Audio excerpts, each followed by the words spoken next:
আজকে আমরা এমন একটা গল্প নিয়ে কথা বলবো যা আমাদের শেখায় আপাতদৃষ্টিতে যাকে দুর্বলতা বলে মনে হয় সেটাই আসলে হয়ে উঠতে পারে সবচেয়ে বড় শক্তি। চলুন এই অসাধারণ গল্পটার গভীরে যাওয়া যায়। গল্পের শুরুতেই পরিচয় হয় অপুর সাথে। গ্রামের সবাই, এমনকি তার মনি পর্যন্ত তাকে বোকা বলেই জানে। সারাক্ষণ তাকে নিয়ে ঠাট্টা তামাশা চলে, মানে তাকে এমন একজন হিসেবে ধরে নেওয়া হয়েছে যাকে দিয়ে কোনো কাজ ঠিকঠাক হবে না। আর ঠিক এই জায়গাটাতেই গল্পটা দারুণ একটা মোড় নেয়। এই গল্পটা আমাদের বুদ্ধি আর বোকামির চেনা ধারণাটাকেই যেন একটু নাড়িয়ে দেয়। এটা দেখায় যে যাকে সবাই বোকা ভাবছে তার ওই সরলতাই হয়তো তার সবচেয়ে বড় হাতিয়ার। আমরা এই পুরো গল্পটাকে মোট ৬টা ভাগে দেখব, অপুর সংকট থেকে শুরু করে একেবারে গল্পের শেষে কি শিক্ষা পেলাম সেই পর্যন্ত। চলুন দেখি কিভাবে একটা সাধারণ গল্প কৌশল আর মনোবিজ্ঞানের একটা অসাধারণ উদাহরণ হয়ে ওঠে। আচ্ছা, তাহলে শুরু করা যাক গল্পের প্রথম পর্ব দিয়ে।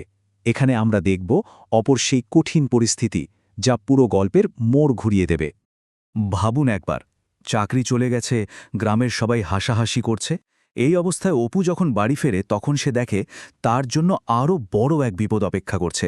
তার বাবা ভীষণ অসুস্থ। তার আর্থিক আর সামাজিক সমস্যাগুলো মুহূর্তের মধ্যে জীবনমরণের প্রশ্ন হয়ে দাঁড়ায়। আর ঠিক তখনই ডাক্তার এসে যা বললেন তাতে অপুর মাথায় যেন আকাশ ভেঙে পড়ল। বাবার চিকিৎসার জন্য এখনই টাকা লাগবে। এই একটা কথাতেই গল্পে এমন একটা বাধা তৈরি হল যা পার করা প্রায় অসম্ভব মনে হচ্ছিল। ৫০,০০০ টাকা, অঙ্কটা একবার ভেবে দেখুন। সেই সময়ে একজন বেকার ছেলের কাছে এই টাকাটা জোগাড় করাটা যে কি অসম্ভব একটা চাপ, তা নিশ্চয়ই বোঝা যাচ্ছে। আর এই রকম একটা কঠিন সময়েই গল্পে এন্ট্রি হয় আসল ভিলেনের, জব্বার মহাজন। সে শুধু একজন সুদখোর মহাজনই নয়, সে যেন সমাজের সেই নিষ্ঠুরতার প্রতীক যার বিরুদ্ধে অপুকে এখন লড়তে হবে। জব্বার হলো, জানেন তো, ওই টিপিক্যাল লোভী খলনায়কদের মতো যাদের কাছে টাকার চেয়ে বড় আর কিছুই নেই।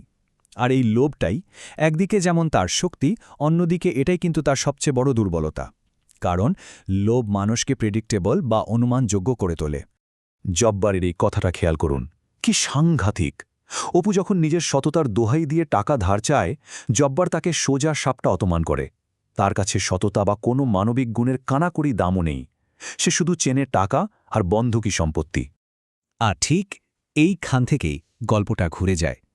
যখন সব রাস্তা বন্ধ, অপু তখন এমন একটা প্ল্যান করে যা কেউ ভাবতেও পারেনি। এখানেই তার আসল বুদ্ধির পরিচয় পাওয়া যায়। ব্যাপারটা খুব ইন্টারেস্টিং, তাই না? একদিকে অপুর হাতিয়ার হলো তার বোকা ইমেজটা। যেহেতু কেউ তাকে পাত্তাই দেয় না, তাই তার দিকে কেউ সন্দেহের চোখেও তাকায় না। আর অন্যদিকে জব্বারের দুর্বলতা, তার আকাশ ছোঁয়া লোভ, যা তার চোখকে একদম অন্ধ করে দিয়েছে। বিধবা আসমাকে বলা অপুর এই কথাটাতেই তার পুরো পরিকল্পনার সারমর্ম লুকিয়ে আছে। সে কিন্তু আর ভয়ে গুটিয়ে থাকার শিকার নয়, সে এখন একজন স্ট্র্যাটেজিস্ট। সে তার শত্রুর সবচেয়ে বড় দুর্বলতাটা ধরে ফেলেছে আর ঠিক সেটাকেই কাজে লাগানোর প্ল্যান করছে। প্ল্যানটা ছিল ৩টে ধাপে। প্রথমত, একটা গুপ্তধনের গুজব ছড়ানো হবে, যাতে জব্বারের লোভ জেগে ওঠে। দ্বিতীয়ত, সেই লোভটাকে উস্কে দিতে একটা জাদুর বাক্সের গল্প বানানো হবে। আর সবশেষে, টোপ ফেলে শিকারকে ফাঁদে আটকানো। আচ্ছা, প্ল্যান তো রেডি, এবার আসল খেলা শুরু। চলুন দেখি কিভাবে অপু এই নিখুঁত ফাঁদটা পাতল আর জব্বারকে ধাপে ধাপে তাতে জড়িয়ে ফেলল। দেখুন কি নিখুঁতভাবে কাজটা হল। প্রথম দিন আসমা পুকুর ঘাটের গুজবটা ছড়িয়ে দিল। পরের দিনই অপু জব্বারের মাথায় জাদুর বাক্সের পোকাটা ঢুকিয়ে দিল। আর সেই রাতেই তারা বাক্স আবিষ্কারের নাটকটা করল। আর জব্বার, যে নিজেকে সবচেয়ে চালাক ভাবে, সে সহজেই টোপটা গিলে ফেলল। আর এত বড় একটা মনস্তাত্ত্বিক খেলার পেছনের কৌশলটা ছিল কিন্তু খুবই সাধারণ। বাক্সটার পেছনে ছিল একটা ছোট্ট গোপন দরজা, যেটা দিয়ে আসমা রাতের আধারে জব্বারের সব টাকা আর দলিল সরিয়ে সেখানে পাথর আর সাদা কাগজ ভরে দেয়।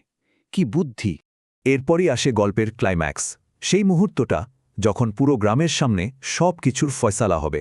এখন বোঝা যাবে আসল বোকাটাকে। জব্বার তো তখন জয়ের আনন্দে আত্মহারা।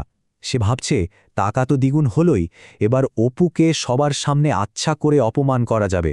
তাই সে গ্রামের সবাইকে ডেকে আনে নিজের বাহাদুরি দেখাতে। কিন্তু বাক্স খুলতেই তো চক্ষু চড়ক গাছ, ভেতরে শুধু পাথর আর কাগজ। জব্বার সাথে সাথে চিৎকার করে উঠল, অপু চোর! কিন্তু একটা প্রশ্ন তো থেকেই যায়, তাই না? সারারাত বাক্স তো ছিল জব্বারের পাহারায়, তাহলে চুরিটা করল কে? আর ঠিক এই মুহূর্তেই অপু তার মাস্টার স্ট্রোকটা দেয়। সে শান্তভাবে বলে, এই বাক্স নাকি শুধু খাঁটি আর সরল মনের মানুষের কথা শোনে। কোনো লোভী মানুষ এতে হাত দিলেই ভেতরের সব কিছু পাথর হয়ে যায়। ব্যাস, জব্বার নিজের পাতা ফাঁদেই নিজে আটকে গেল। সেই নিজেই সবার সামনে প্রমাণ করে দিল যে তার মনটা লোভী। তো এই পুরো ঘটনা থেকে, অপুর এই অসাধারণ জয় থেকে আমরা আসলে কি শিখতে পারি? চলুন গল্পের আসল শিক্ষাগুলো একবার দেখে নিই। প্রথমত, বুদ্ধিমান হতে গেলে সবসময় চিৎকার করতে হয় না, অনেক সময় চুপচাপ চারপাশ দেখাও আসল বুদ্ধির পরিচয়। দ্বিতীয়ত, লোভ একটা সাংঘাতিক জিনিস যা চালাক মানুষকেও অন্ধ করে ছাড়ে। তৃতীয়ত, অনেক সময় বোকা সেজে থাকাও একটা দারুণ কৌশল হতে পারে। আর সবশেষে এটাই প্রমাণ হয় যে গায়ের জোরের চেয়ে মানুষের মনকে বোঝাটা অনেক বেশি শক্তিশালী। আর আজকের আলোচনাটা শেষ করব একটা প্রশ্ন দিয়ে। আমাদের এই জটিল জীবনে কখন বোকা সেজে থাকাটাই আসলে সবচেয়ে বড় বুদ্ধির কাজ? এটা নিয়ে একটু ভাবা যেতেই পারে।